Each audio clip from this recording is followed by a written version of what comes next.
in her psychosis state, she was thinking that the devil would take my brother and have him die a horrible way. So she was saving him from that, is kind of what her state of mind was.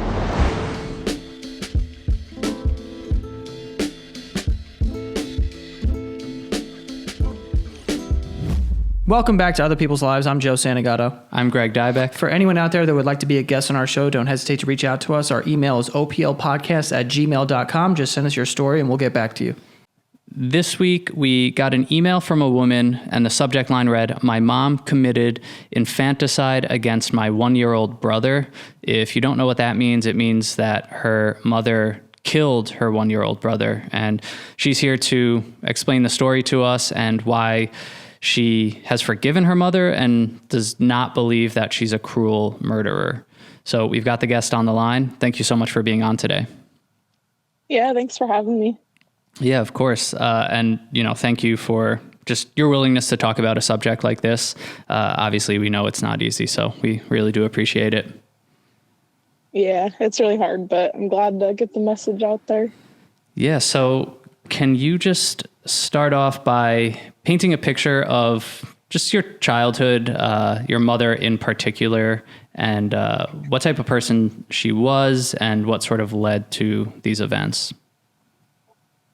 Yeah, of course. So we grew up in Vancouver, Washington, and just like a small, suburb kind of area. We lived in a house at the end of a cul-de-sac. My mom and dad had been together for a few years prior to this. They were married. She kind of had a lot of mental health issues, even before she gave birth to all of us kids.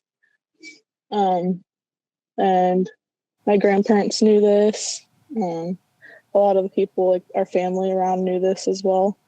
So, yeah, that's kind of, she, was fairly normal for the most part, but everyone kind of had seen some of those instances where she was showing signs of mental illness. What kind of mental illness was she suffering from? So back then they had several different diagnoses, but her diagnosis to this day is bipolar with schizoaffective disorder. Okay. And as a child, not sure how old you were when these events happened, but, prior to the incident with your brother, was there ever fear of violence or a worry that you had, or just, fear of your mother in general? Not that I really remember. As far as I know, she just, she was a good mom. There wasn't really anything as a kid. When the incident happened, I was 6 years old. So I was a little bit younger, but I didn't really felt any fear towards her or anything like that prior to that. So when the incident does happen, you're 6 years old, can you kind of talk about your perspective and how you found out and what you were feeling when you found out that your brother had passed away? Yeah. So it happened on May 19th in 2006.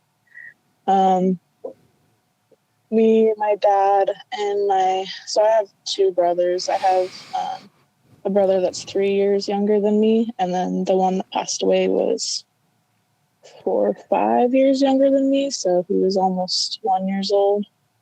And then my middle brother was 3 years old, and I was 6 years old. So me and my middle brother were out working on my dad's boat with him out in our backyard area. And then I went in to go see my mom or something, and don't really know much of the details, but that's when I walked in and saw something was wrong with my youngest brother. He was laying on the floor. As far as I remember, I went and told my dad, and that's kind of when he discovered everything and called 911 and all that. So your brother was 1 year old, you said? Yeah, he was, I think, about like 11 months or 10 months, something like that. So And about a year old. so do you remember what you saw exactly when you found him? And then how did you put the pieces together that your mom was involved? And what did she do exactly? So she was, when I walked in, sitting on the couch, and he was like lying on our living room floor. And I just remember seeing like red, but like I was, kind of younger, so I don't really think I like knew exactly. I just feel like I had that gut feeling of like something was wrong. It's kind of a little patchy because of all like the trauma I went through, so it's hard for me to like remember what exactly I was feeling, but yeah, yeah. So what did she do exactly? So she stabbed him with a kitchen knife. Um, I guess while he was taking a nap. Um, Paramedics showed up, but on the way to the hospital, he passed away.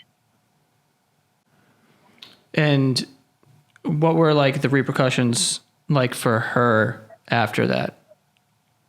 So, um, she had two different trials actually, a few years apart from each other, but immediately after, the cops showed up, took her into custody. I do remember hearing that she did try to like run away in her car, but I'm not sure exactly how true that is. Um, but she was like taken into custody. The trial went on, and she was supposed to get 20, I think 24, 25 years in prison. Um, my family and my grandparents were advocating for her to be sent to Western State Hospital, because a lot of it was, built around her mental health diagnoses and all that. But she only ended up getting 22 years because there was a retrial. And that was in 2000. So is she's still in prison now? Yeah, she is. She actually gets out in a year. Wow. So, wow. Well, we're so sorry that you had to witness this and that this happened. I'm sure, you were so young at 6 years old, but you mentioned just sort of that gut feeling that something was wrong. And you said that your mom was just sitting on the couch. Was she calm? Was she sort of in the middle of a mental breakdown? And how did the pieces come together that, she had just committed murder? Yeah. I don't really think she was in the state of mind to even like know what she did at that point, because she was like going through like definitely like deep psychosis at that point from postpartum. Postpartum just kind of like worsened her mental illnesses for her, and apparently we found out the reason why she did it is because in her psychosis state, she was thinking that the devil would take my brother, and have him die a horrible way. So she was saving him from that. Was kind of what her state of mind was. I just remember her being like sitting there, just like kind of in like a catatonic kind of state, staring, as far as I remember. And I mean, after that, we said earlier like that you had forgiven her. So that is sort of alluding to the fact that you were upset with her, obviously, for a period of time. Can you kind of talk about those first, I guess, few moments or weeks or months or years where you were upset with your mother? Like, what was your reaction to this? So a lot of the times we're with my dad, and my dad was obviously like completely heartbroken. That's his son. So, but it was also his wife. And we kind of got like a lot of like his side of things. So I think like growing up over the years, like at first me and my middle brother just kind of like a little bit fearful of her, just because of what happened. Like we had all these different mixed emotions. I don't really think I ever like hated her. I just think I hated her for what she did. If that makes sense. Yeah, it's being that young too. It probably just takes years and years, even, a decade more to really put the pieces together to sort of just evaluate, the situation through, just your own perspective. Yeah, it's a whole mix of emotions. I will say we did go to grief counseling as kids, so that definitely helped with things, but we definitely grew up very quiet children, just kind of, we were traumatized, so it shaped a lot of how we, behaved and such. So. Yeah. Are there any, specifics? Because I was curious about that too, where experiencing something like that so young, how did you find that it affected you, whether it be socially or just, sort of growing up and coming of age? I don't know. I definitely always, a big thing was, not really having a mom around. It was very hard to hear my classmates in school or just my friends talking about their moms, oh, my mom did this. And I was just I didn't really have a mom growing up, at least in my house, we actually were able to visit her growing up. So we'd go do prison visitations with her up at in the Washington Corrections Center for Women. That's pretty much where she's been the past 20 something years. Do you? So I had a. Yeah. Do you visit her still? Yeah, I actually just visited her last month. So what's your relationship with her like now? It's actually pretty good. Over the years, we've talked about stuff. During the trial, another thing that was kind of important to note, she wanted to go to prison for what she did. Once she returned out of that psychosis state and realized what she had done, I think she felt very guilty, and definitely she advocated for herself to go to prison to do the time for what she did. Even though my grandparents were fighting to put her in Western State Hospital. So with this relationship that you've built with her and this forgiveness, and you said that you never really hated her. And I think what's interesting is when you reached out, one of the things you mentioned is that you want to tell the story to spread awareness of postpartum illness. And you said that your mom is not a cruel murderer. Can you just talk about that perspective a little and, just sort of explain to us just that mentality and how you got there? Because obviously we and most people listening have never been through this situation. But of course, it's very easy to hear a story like this and obviously feel so sorry for your family, for your brother whose life was taken before it even really had a chance to begin. And I guess just easy to paint a person like your mother as someone that is cruel and as a murderer. So can you just talk a little bit about that postpartum illness and the awareness that you want to spread for this? Yeah, of course. So this is actually it's kind of a rare thing.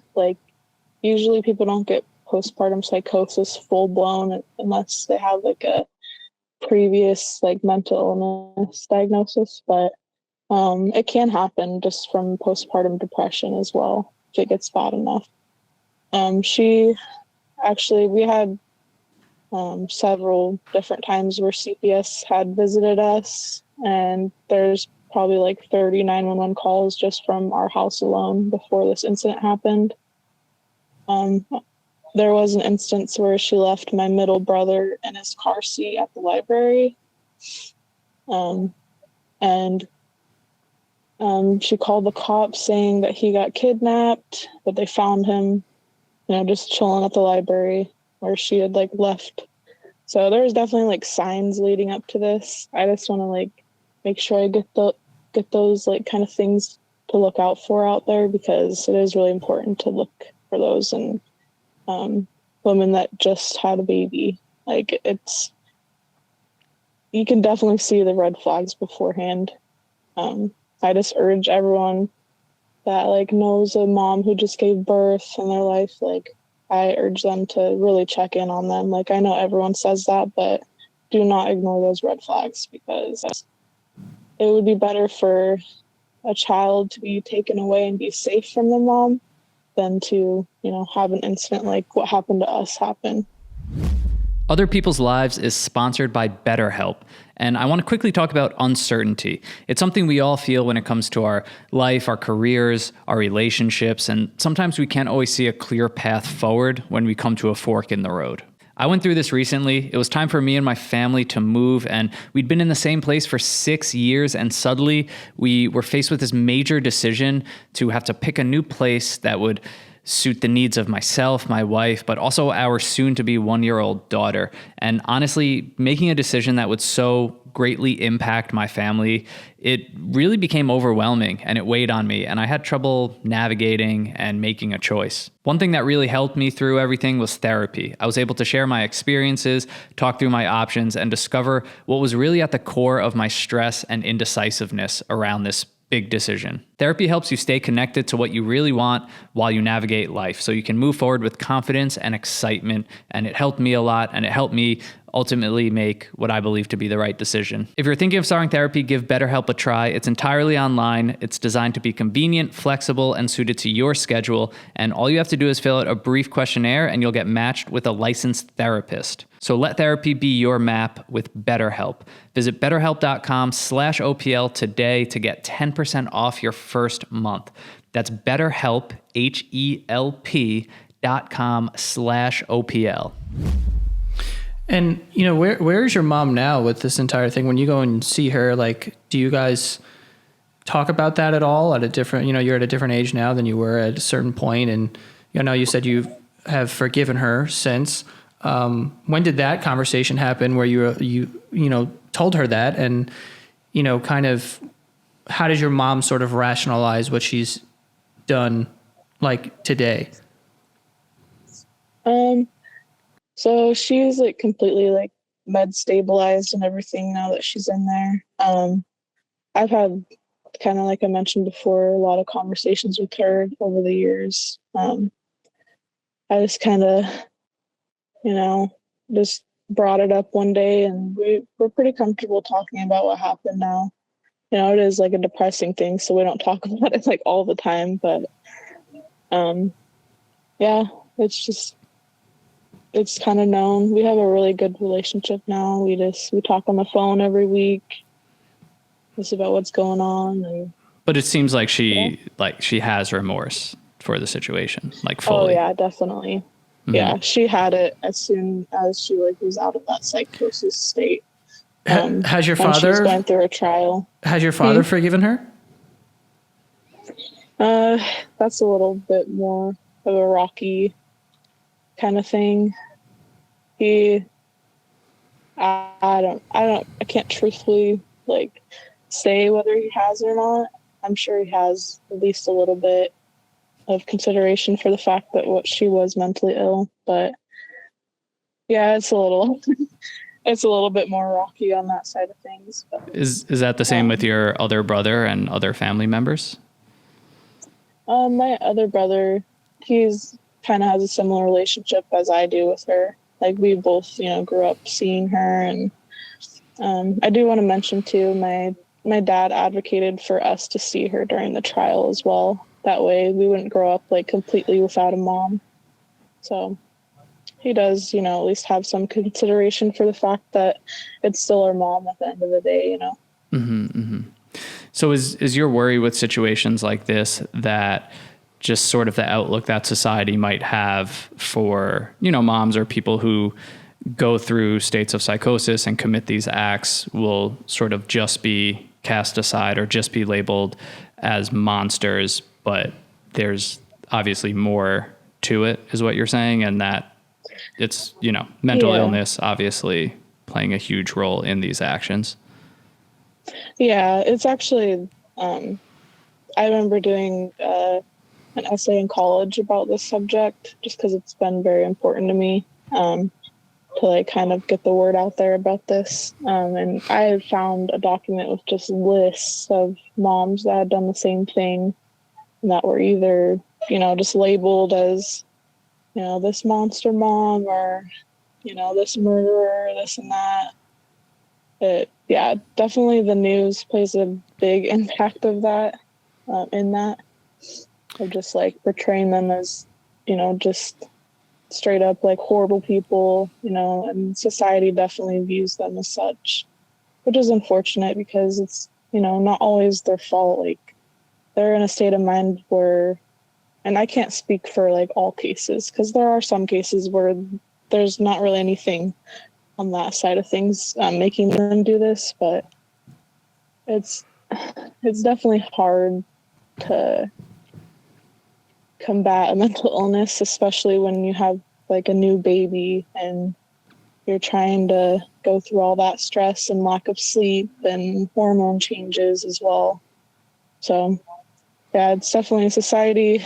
I've had people over the years, talk badly about moms like that. I've seen just online, you can look up her name and you can see that people like will comment horrible things like they should have never had more kids and this and that. And yeah, but it's definitely something that the society kind of just brushes off and doesn't really think that it could happen to them, but it really can happen to anyone. And, what kind of lasting effects do you think this has had on you, when it's happening at such a young age and that's a lot to sort of digest? And it is something that, like you just said, not a lot of people are going to go through, even though it could happen to anyone. This doesn't happen to a lot of people. So, and maybe you don't know the answer to this yet, but have you recognized anything that you would say is a direct result of this happening to you at such a young age? Yeah, I've definitely I've done a little bit of therapy over the years, but I'm definitely I can feel the effects of trauma. Like I have really horrible memory from my childhood. I've had many different triggers over the years. Like I have anxiety from this, lots of different, that trauma sticks with you, even though I don't remember much of it. It definitely has a lasting effect. Do you want to be a mom yourself one day? Yeah, actually, at first when I was in my teenage years, I was terrified of becoming a mom. I kind of had this mindset where I didn't want to become a mom because I was scared that could happen to me. It's just kind of something that was always seated in my mind. But eventually I worked through those emotions on my own. I talked to my current partner about it, and now I definitely want to be a mom, and I hope to someday. Nice. And, to, I guess, leave, with some impactful advice as well. You mentioned grief counseling and, you just answered Joe's question about how this has affected you negatively. But any positives that you took from that grief counseling, or just any advice for anyone, who might experience this level of trauma, of things that have been helpful for you? Yeah. I think it's really helpful to feel those emotions you're feeling, really just take a step back and kind of evaluate what you went through. Doesn't have to be an everyday thing, but as soon as you feel those emotions bubble up, definitely don't push them down and keep going. It is really important to cry it out and let yourself feel those things, because otherwise you're just left with a bubbling up of emotions, and then you have big breakdowns. I'm sure a lot of us do that, but yeah, I just really think it's important to talk about it too. Yeah. And, we really appreciate you coming on our show and talking about it too. I imagine it's not the easiest thing to speak about. So we really do appreciate you coming on and sharing your story and, opening up to us. Yeah, thank you guys for having me. I'm really happy to, share. Obviously it's a very hard thing to share, but I think it's important that people are aware of this, because it's really not talked about that much. No, yeah, especially this perspective. And, you know, like you said, it's definitely, I think, a controversial viewpoint. And, you know, a lot of people have opinions about cases like this, but to speak, you know, to someone who lived through this and, you know, just kind of, you found a way to navigate this and get through this and, you know, decide to continue a relationship with your mother. But yeah, we really appreciate you coming on, explaining this. And like you said, before we started recording, you never talked about this really with anyone to this extent. And we're just always, you know, so honored when people pick our platform to have that conversation for the first time. So thank you so much. And we definitely wish you the best of luck with everything. Thank you guys so much for providing me for space to talk about it. It's very nice too. All right. Well, thank you. And we hope you have a great rest of your day. You guys too. Thank you so much. All right. Have a good one. Bye. You too. Bye-bye.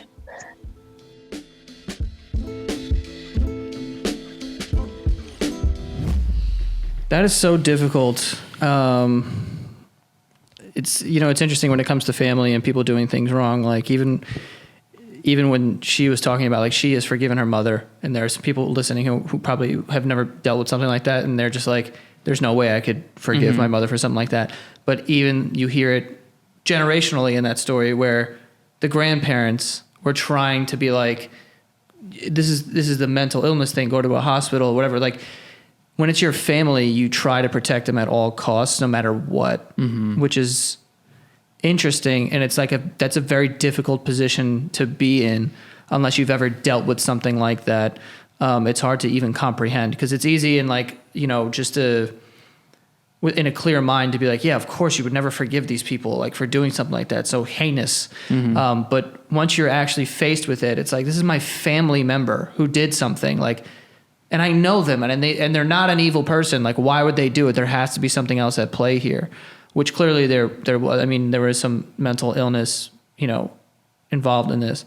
Yeah, and I don't think she's advocating for, like, doesn't deserve to be in prison, or, you know, that there shouldn't be consequences for these actions. But yeah, that dynamic when it's your family, it just gives you so much to think about. And even thinking about from the dad's perspective of what that must feel like. Your wife, for however many years, has just murdered your youngest child. Yeah. But then to also make the decision of, well, I'm going to let my kids see her, because I also don't want this other dynamic in their lives of growing up without a mother, even though their mother committed this terrible act. It's just, yeah, like you said, it's something that is so easy to throw opinions at when we read headlines like this. And I'm sure a lot of people have opinions about this too, which is fine.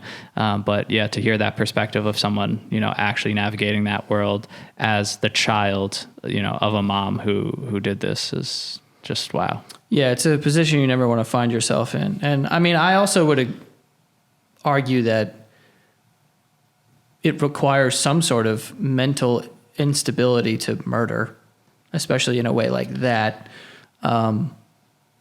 So it's tough. And you know, like you said, she's not advocating for her to be out and like, oh, it's fine. It's just mental illness. It's not a big deal. It's not her fault. Like, yeah, no, she deserves to be in prison, and whatever she got, 22 years or something like that.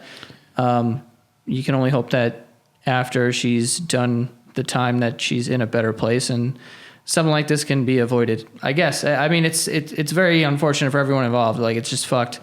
Well, I think, like she said too, like looking at the warning signs, because it's always so, it just hurts when you hear that there were so many signs, or the number of 911 calls she mentioned, or CPS showing up. And when there's that many warning signs and then nothing happens, and it feels like it could have been avoided, right, that's very scary. So, you know, I thought that was important for her to share too, of, you know, what these red flags are and how serious to take them. Yeah, you can't really judge people, you know, people's reactions in these scenarios, because you can only imagine what the hell it would be like. But we appreciate her coming on and being so honest and truthful on our platform. And for anyone else out there that would like to be a guest on our show, don't hesitate to reach out to us. Our email is oplpodcast@gmail.com. Send us an email with your story, and we go through all of them. And if it fits for the show, then we'll reach out to you and we'll schedule something. Yeah, we're always recording this season, next season. the season after that. So if you have something you want to talk about, reach out. You never know. And follow us on Instagram, TikTok at OPL Podcast. You could head over to patreon.com/OPL Show. And that is all this week. See you guys next time.